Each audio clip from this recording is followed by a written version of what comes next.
So up next. Hello.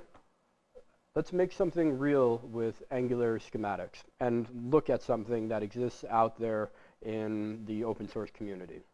We'll use an example of a template rule in the NGRX schematics repository.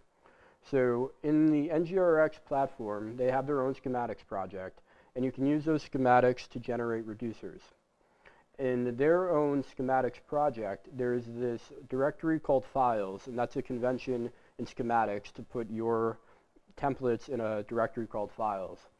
And when you look at the name of this directory itself, it has a naming convention that's foreign looking and is a part of the schematics library.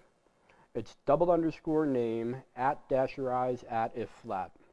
In that example where you apply a template rule, this is what the rule is being applied to. Double name is an option that's passed in from the CLI. @-ize is a function that will take that name and make it kebab case or dash case. And then that rule is also applied as a, it comes from the Angular dev kit. But then if flat is another rule defined by the team at NGRX.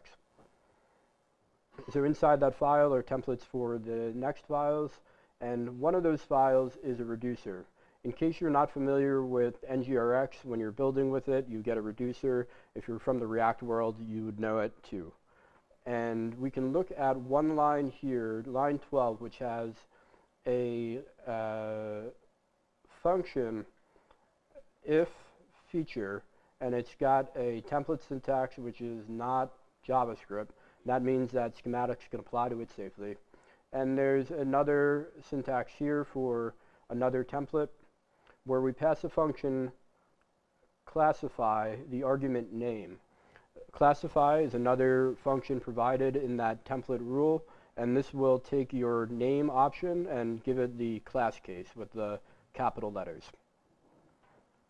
In the case where you're building schematics, having the ability to classify and dasherize is used all the time, and having that in Angular Dev Kit core is key to developing it. When you would like for your schematics to be in any way configurable, knowing that the template rule is out there is essential to, in the very beginning, understanding the capabilities of it. There are many more rules like it, and there are many ways to use them in combination with each other as a result of schematics being composable. So using templates, your developers can make a file populate with any data they like.